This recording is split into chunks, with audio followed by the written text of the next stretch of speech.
Γεια σας και καλώς ήρθατε σε ένα ακόμη επεισόδιο του My Life and Anxiety. Είναι Κυριακή πρωί, έχω φτιάξει ένα τήλιο νοπιό, μιας και το άγχος και τα νεύρα μου δεν είναι στα καλύτερά τους αυτό το διάστημα, οπότε ευελπιστώ να με ηρεμήσει λίγο και θα ήθελα σήμερα να μιλήσω για τους τοξικούς ανθρώπους. Θεωρώ ότι είναι ένα θέμα που επηρεάζει άμεσα τη ζωή μας και που την επηρεάζει πάρα πολύ έντονα επίσης. Και αυτό γιατί οι τοξικοί άνθρωποι βρίσκονται παντού γύρω μας. Μπορεί να είναι φίλοι μας, μπορεί να είναι συνάδελφοι και τις περισσότερες φορές είναι συγγενείς. Κάποιες φορές είναι δύσκολο να τους εντοπίσουμε λόγω του ότι παίζουν πάρα πολύ καλά το ρόλο τους. Αρκετές φορές όμως κάνουμε και τα στραβά μάτια γιατί έχουμε συνηθίσει σε τέτοιο βαθμό την παρουσία τους στη ζωή μας που φοβόμαστε να το παραδεχτούμε. Γιατί φοβόμαστε στη συνέχεια να τους βγάλουμε και από τη ζωή μας. Δηλαδή το γεγονός ότι ίσως θα πρέπει να τους βγάλουμε από τη ζωή μας. Οι τοξικοί άνθρωποι στο σύνολό τους ρουφούν την ενέργειά μας. Μπορούν να καταστρέψουν κάθε όμορφη στιγμή μας. Είναι πάντα εκεί στις επιτυχίες μας, αλλά συνήθως δεν είναι εκεί για να μας πούν συγχαρητήρια, τα κατάφερες τέλεια, τα κατάφερες περίφημα και είμαι πολύ περήφανος για σένα. Συνήθως είναι εκεί για να υποβαθμίσουν την επιτυχία σου, να την αλλοιώσουν, να σε μειώσουν και να βρουν ίσως και κάτι δικό τους να το αναφέρουν ότι σαν επιτυχία, ας το πούμε, και ότι αυτοί μπορεί να ήταν καλύτεροι σε εκείνο το κομμάτι από εσένα. Σε κάθε τι καινούργιο που προσπαθείς να κάνεις στη ζωή σου και το οποίο ίσως σου φέρνει χαρά, ίσως απλά το δοκιμάζεις, ίσως δεν ξέρεις τι θα σου φέρει, αλλά ευελπιστείς να σου φέρει κάτι καλό, σε κάθε νέο σου βήμα γενικότερα είναι πάντα εκεί για να σε τραβήξουν προς τα πίσω. Να μην σε οθήσουν να το κάνεις και να γίνεις καλύτερος σε αυτό και να έχεις την αισιοδοξία ότι θα συμβεί κάτι καλό, αλλά για να σε σταματήσουν.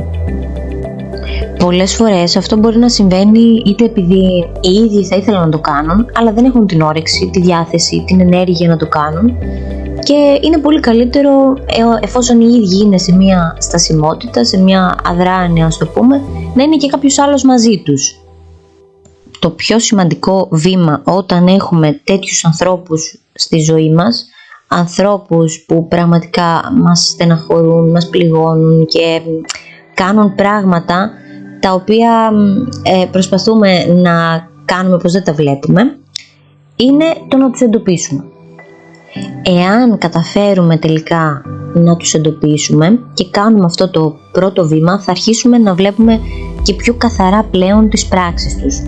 Πολλές φορές οι άνθρωποι αυτοί μπορεί να μας συκοφαντήσουν σε τρίτους, να μοιραστούν μαζί τους μυστικά μας, τα οποία ξέρουν πολύ καλά ότι μπορεί να μας πονέσουν εάν μαθευτούν, μπορεί να μας κάνουν να παρεξηγηθούμε με κάποιον άλλον, μπορεί ακόμη να προσπαθήσουν να μας απομονώσουν από τους άλλους ανθρώπους, δείχνοντας μια έτσι πιο έντονη κτητικότητα απέναντί μας, διότι όσο πιο μόνοι είμαστε, τόσο πιο εύκολα θα κερδίσουν την εμπιστοσύνη μας και θα μπορούν και να μας χειραγωγούν. Για να σου δώσω ένα παράδειγμα του πώς περίπου μπορείς, ας το πούμε, να εντοπίσεις έναν τοξικό άνθρωπο. Σκέψου ένα άτομο που πιστεύεις ότι ίσως να είναι τοξικός για την ψυχική σου ηρεμία. Έχεις, ας πούμε, αμφιβολίες ότι σε χαροποιεί, ότι κάνει καλό στη ζωή σου και στη ψυχική σου υγεία το τελευταίο καιρό. Τώρα σκέψου ότι συμβαίνει κάτι πολύ καλό στη ζωή σου, ότι πέρασες στη σχολή που επιθυμούσες, ότι πήρες το πτυχίο σου μετά από τόσο κόπο, ότι έγινες δεκτός σε εκείνο το μεταπτυχιακό που τόσο πολύ ήθελες να μπεις, ότι απέκτησες επιτέλους τη δουλειά των ονείρων σου που τόσα χρόνια σκεφτόσουν, οτιδήποτε θα μπορούσε να σε χαροποιήσει και τελικά το πέτυχες. Θα το έλεγες στο άτομο που σκέφτηκες εξ αρχής ή θα το απέφευγες όσο μπορείς γιατί φοβόσουν την αντίδρασή του ότι θα ήταν κάπως περίεργη και ότι θα σε στεναχωρούσε? Και αν τελικά το έλεγες στο άτομο αυτό, πώς εκείνο θα αντιδρούσε? Θα χαιρόταν για σένα? Θα χαιρόταν όπως εσύ θα χαιρόσουν για εκείνο αν είχε κάποια επιτυχία στη ζωή του, εάν κάτι πετύχαινε που το χαροποιούσε? Θα σου έδινε συγχαρητήρια και θα σε αγκάλιαζε? Ή μήπως θα σου έλεγε για δικές του επιτυχίες προσπαθώντας να υπονομεύσει τη δική σου? Εάν τελικά κατέληξες στο γεγονός ότι είχες αμφιβολίες στο αν θα το έλεγες ή στο ότι θα το σκεφτόσουν διπλά ή στο ότι θεώρησες ότι τελικά θα το έλεγες αλλά κάπως θα σε στεναχωρούσε η αντίδρασή του, μάλλον είναι ένα μικρό δείγμα ή μεγάλο δείγμα ότι αυτός ο άνθρωπος ίσως και να μην αξίζει τόσο να βρίσκεται στη ζωή σου, ίσως να πρέπει να το σκεφτείς διπλά στο να συνεχίσεις να έχεις μια τέτοια σχέση μαζί του όταν δεν το χαροποιεί τίποτα από αυτά που εσύ κάνεις και χαίρεσαι γι' αυτά. Ένα άλλο χαρακτηριστικό των τοξικών ανθρώπων είναι το ότι είναι σχεδόν πάντα αχάριστοι. Δηλαδή, ό,τι καλό και να τους κάνουμε, σε λίγη ώρα θα το ξεχάσουν. Μας επιβάλλουν με τον τρόπο τους να είμαστε εκεί σε κάθε τους ατυχία ή κακή στιγμή, αλλά οι ίδιοι γίνονται καπνός όταν έχουμε μία δική μας κακή στιγμή. Αν έχεις ένα τέτοιο άνθρωπο στη ζωή σου, θα έχεις καταλάβει σίγουρα ότι είναι συμφεροντολόγος. Σε θέλει όσο έχει να κερδίσει κάτι από σένα. Εάν δεν έχει κάτι να κερδίσει, εξαφανίζεται μέχρι να σε έχει και πάλι ανάγκη. Εάν αυτός που έχεις δίπλα σου είναι αχάριστος, τότε θα κοιτάζει μόνιμα εκείνη τη μία φορά που δεν του έδωσες κάτι, που δεν μπόρεσες να του δώσεις κάτι, ενώ εσύ του δίνεις μόνιμα ό,τι έχεις. Και όχι μόνο θα το κοιτάξει, αλλά θα σε μειώσει κιόλας που το έκανες. Μπορεί να έχεις παρατηρήσει ακόμη πως δεν είναι ευχαριστημένος με τίποτα στη ζωή του, ο αχάριστος άνθρωπος και ο τοξικός, και θέλει κι εσύ να μείνεις ευχαριστημένος με κάτι, με οτιδήποτε.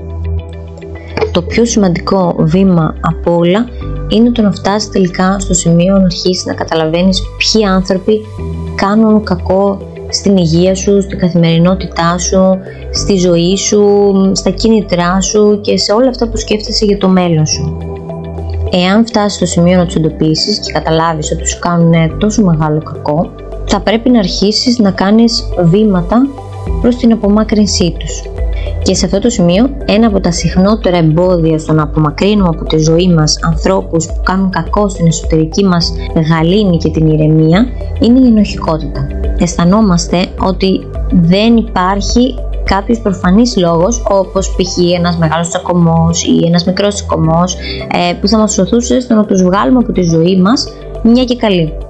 Το μυαλό μας γεμίζει από σκέψεις γεμάτες ενοχές για το ότι μπορεί να κάνουμε λάθος, γιατί κάποιος είναι φίλος μας πολλά χρόνια, γιατί υπήρξε δίπλα μας σε κάποιες δύσκολες στιγμές και άλλες πάρα πολλές σκέψεις.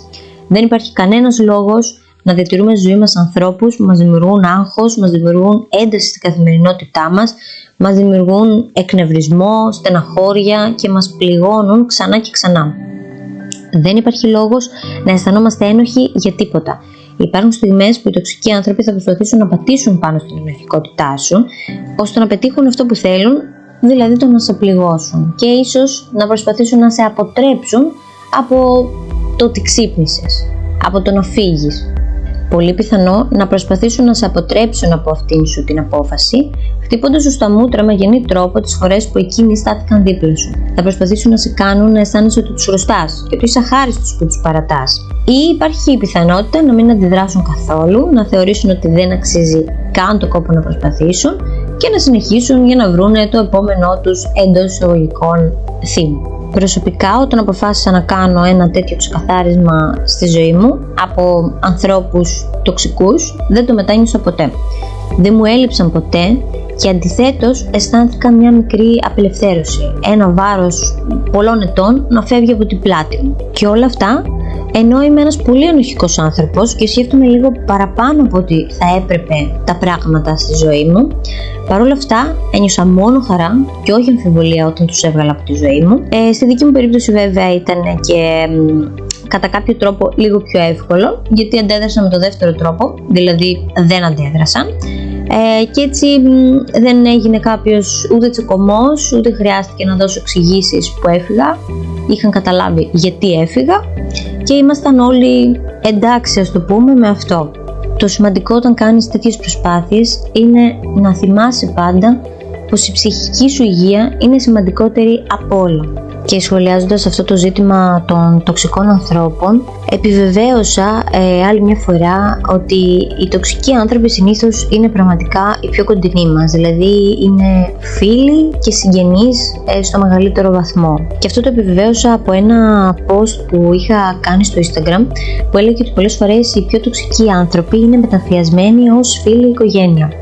Εκεί είδα πάρα πολλά σχόλια και πραγματικά κατάλαβα ότι υπάρχουν πάρα πολλοί άνθρωποι που πονάνε από αυτό το πράγμα, από τοξικούς ανθρώπους που δεν μπορούν να τους διώξουν από τη ζωή τους, που δυσκολεύονται πάρα πολύ, αλλά που τους έχουν εντοπίσει και ξέρουν ποιοι είναι, ξέρουν ότι τους κάνουν κακό και απλά δεν βρίσκουν τη δύναμη να το κάνουν.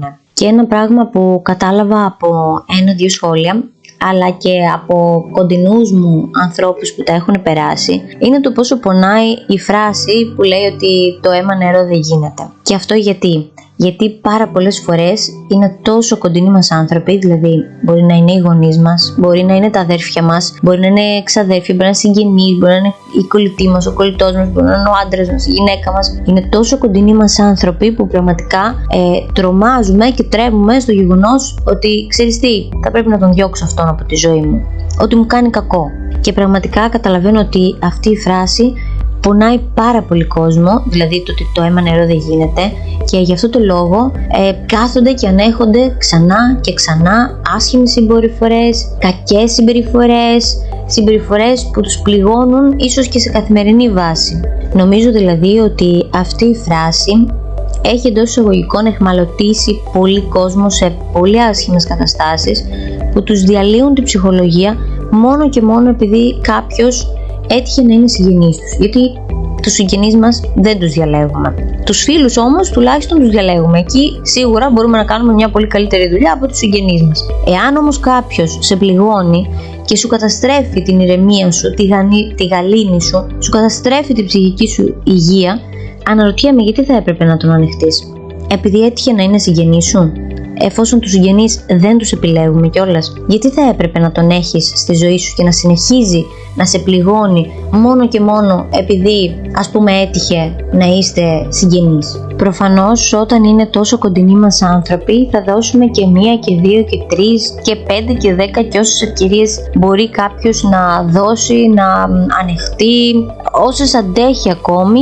Αλλά εάν όμως ο άνθρωπος που έχουμε απέναντί μας δεν καταλαβαίνει ότι μας στεναχωρεί, μας πληγώνει, ενώ ότι το έχουμε πει και 1 και 2 και 3 φορές, αυτό σημαίνει ότι δεν θέλει να αλλάξει, σημαίνει ότι δεν θέλει να βελτιωθεί, δεν θέλει να έχουμε μια καλύτερη σχέση και ότι τελικά δεν τον ενοχλεί το να μας πληγώνει ή το να μας στεναχωρεί με τη συμπεριφορά του. Εκεί έξω υπάρχουν πάρα πολλοί τοξικοί συγγενείς, ακόμη και τοξικοί γονείς, τοξικά αδέρφια. Υπάρχουν πάρα πολλοί άνθρωποι τοξικά σόγια, εννοείται τοξικοί φίλοι, αλλά δεν χρειάζεται να τους ανεχτούμε όλους. Δώσε τις ευκαιρίες σου, αλλά μην καταστρέψεις τον εαυτό σου επειδή δεν θέλεις ή φοβάσαι να διώξεις κάποιον άνθρωπο από τη ζωή σου. Το ότι κάποιοι άνθρωποι είναι συγγενείς μας δεν σημαίνει και αυτόματα ότι μας αγαπάνε, ότι μας εκτιμάνε, ότι μας σέβονται, ότι σέβονται τις ανάγκες μας, ότι είναι εκεί για να βελτιωθούν για μας και ότι είναι εκεί για να φτιάξουμε μια καλύτερη σχέση και να διορθώσουμε ό,τι δεν έχει πάει καλά.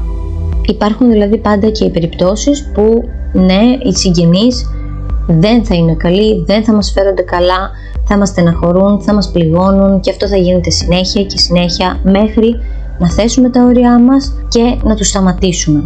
Εάν όμως δεν μπορούμε να το σταματήσουμε, δεν μπορούμε να σταματήσουμε τη φόρα τους, εάν έχουν συνηθίσει στο να μας πληγώνουν, τότε ναι, ίσως χρειάζεται να τους απομακρύνουμε από τη ζωή μας, ακόμη και αν είναι συγγενείς.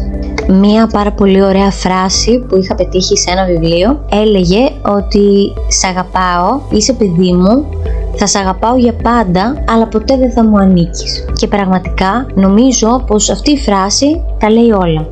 Υπάρχουν πάρα πολλοί γονείς που θεωρούν ότι το παιδί τους ανήκει. Το ότι είναι κάποιος γονιός δεν του δίνει το δικαίωμα να διαλύει τη ψυχολογία του παιδιού του επειδή εκείνος τον έφερε στη ζωή ή επειδή εκείνος τον μεγάλωσε, γιατί κάποιοι γονείς κάπου τα έχουν μπερδέψει και το γνωρίζω πάρα πολύ καλά από ανθρώπους στο κοντινό μου περιβάλλον που που μπορεί να τα περνάνε, να τα βιώνουν και μαζί να πνίγονται στην ενοχικότητά τους, στην ενοχικότητα που π.χ. οι γονείς ή οι συγγενείς τους προξενούν, τους την προκαλούν, από την άποψη του ότι εγώ σε γέννησα, εγώ σου έκανα, εγώ σε μεγάλωσα. Ο καθένας μας φέρνει στον κόσμο παιδιά για να τα μεγαλώσει, για να τα αγαπάει, για να τα φροντίζει και όχι για να του προσφέρουν κάποια στιγμή αργότερα κάποιο αντάλλαγμα. Και υπάρχουν πάντα οι άνθρωποι, εννοείται, που θα παίζουν με την ενοχικότητά σου. Είναι συνήθως εκείνοι που ξέρουν πόσο ενοχικός είσαι. Και σε αυτό το σημείο θέλω να πω για ένα σχόλιο που πραγματικά, ενώ υπόθηκε με πάρα πολύ καλό τρόπο, εννοείται, κάτω από ένα post, σε ένα post που έλεγε ότι συνήθως δίνω στους ανθρώπους πιο πολλές ευκαιρίες από όσους αξίζουν. Εάν όμως αποφασίσω να φύγω, δεν ξανακοιτάω πίσω. Και πραγματικά είναι κάτι που κάνω γενικότερα στη ζωή μου. Δυστυχώς, πάρα πολλές φορές δίνω υπερβολικά πολλές ευκαιρίες σε σημείο που φτάνω να σκάω, να αποκτάω ψυχοσωματικά, από το άγχος να με πονάνε διάφορα σημεία του σώματός μου και που ξέρω πολύ καλά ότι θα έπρεπε να φύγω λίγο νωρίτερα.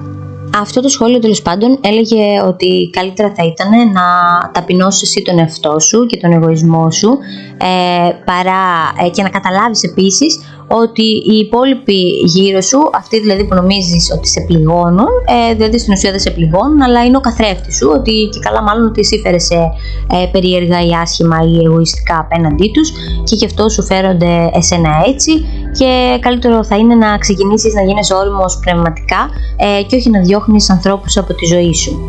Αυτό το σχόλιο, η αλήθεια είναι πως με στεναχώρησε πάρα πολύ, επειδή όπως προείπα, ενώ υπόθηκε πάρα πολύ ωραία, δεν αντιλέγω σε αυτό και πραγματικά πάντα θέλω να γίνεται διάλογος από κάτω και είναι πάντα πάρα πολύ ωραίο το να συζητάω κάτι κάτω από ένα post που συνήθως εμένα με αγγίζει, ας το πούμε, και ενώ εξήγησα ώστε να μην υπάρχουν, ας πούμε, παρεξηγήσεις, ότι το post δεν αναφέρεται σε ανθρώπους που είναι εγωιστές και διώχνουν κόσμο από τη ζωή τους λόγω κακής συμπεριφοράς, αλλά μιλάω για κόσμο που μας πληγώνει καθημερινά με τον τρόπο του και με την κακή του συμπεριφορά, η οποία είναι συνήθως συνεχόμενη. Συνέχισε να λέει δηλαδή ότι καλό θα ήταν σε αυτόν τον άνθρωπο να σταθείς δίπλα του, γιατί είναι άρρωστος, είναι ζαλισμένος και ότι η αγάπη απέναντι στον άλλον εκεί φαίνεται. Είναι πολύ εύκολο να αγαπάς κάποιον που μόνο σε αγαπάει, που σε αγαπάει και εκείνο, συγγνώμη, και κάπως έτσι. Και πραγματικά αισθάνθηκα ότι τέτοια σχόλια εντείνουν την ενοχικότητα του άλλου. Σε κάνουν να υπομένεις ξανά και ξανά μία κατάσταση και ενώ είσαι ήδη ενοχικός ο ίδιος, συνεχίζουν και αυτοί να σου λένε να μην φύγεις από μία κατάσταση και να δικαιολογούν εκείνον που απέναντί σου φέρεται συνέχεια άσχημα και σε πληγώνει. Είναι πραγματικά πάρα πολύ άσχημο το να θεωρείς και να χαρακτηρίζεις έναν άνθρωπο που φέρεται άσχημα, και προφανώς εννοώ με έναν άνθρωπο που φέρεται συνεχόμενα άσχημα, που του λες ότι με πληγώνεις, με στεναχωρείς, με πονάς και συνεχίζει να το κάνει. Είναι πραγματικά πάρα πολύ άσχημο να τον χαρακτηρίζεις ως άρρωστο. Όχι, δεν είναι άρρωστος. Ξέρει πάρα πολύ καλά τι κάνει και το κάνει με τέτοιο τρόπο ώστε να σε κάνει να είσαι χειρότερα. Αλλιώς, εφόσον του το λες και του το ξαναλες, προφανώς και θα είχε σταματήσει να το κάνει, εάν όντως ήταν καλός άνθρωπος, εάν όντως αγαπούσε, εάν όντως ήθελε να παραμείνει στη ζωή σου. Ο λόγος για τον οποίο ανέφερα αυτό το σχόλιο είναι γιατί πραγματικά θα πρέπει από ένα σημείο και μετά να ακούμε μόνο τους ανθρώπους που αισθανόμαστε ότι είναι πραγματικά κοντά μας, που μας αγαπάνε και μας το δείχνουν έμπρακτα.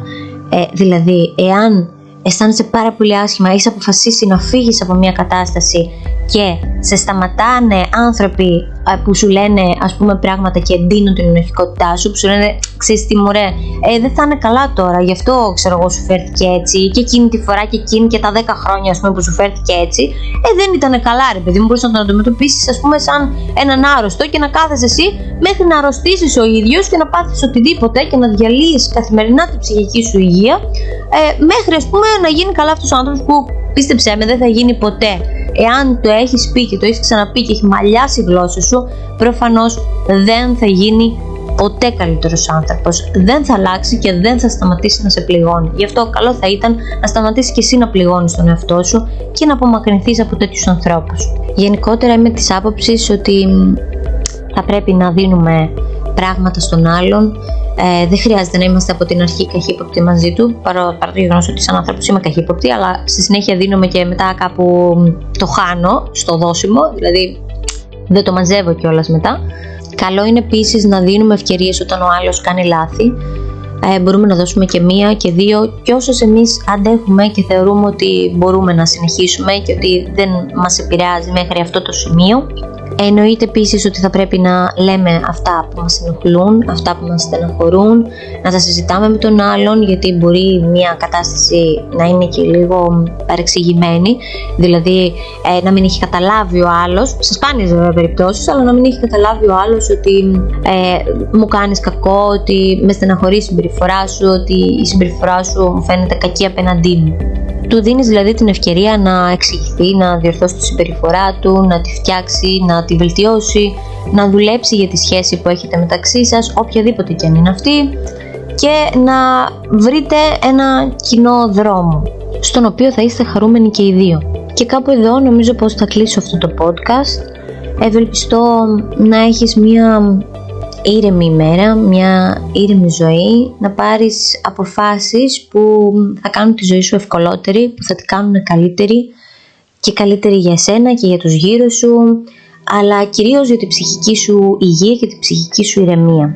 Θα προσπαθήσω να υπενθυμίζω σε κάθε τέλος επεισοδίου podcast το να κάνεις πράγματα που σε ευχαριστούν, πράγματα που σε κάνουν ευτυχισμένο, πράγματα που γαληνεύουν την ψυχή σου και που ίσως πολλές φορές ξεχνάς να τα κάνεις, δεν θέλεις να τα κάνεις για τον εαυτό σου και μπορεί πολλές φορές να τα κάνεις για τους άλλους, αλλά να παραμελείς το γεγονός ότι θα πρέπει να τα κάνεις και για σένα τα ίδια πράγματα, τα πράγματα εκείνα που θα ηρεμούν την ψυχή σου.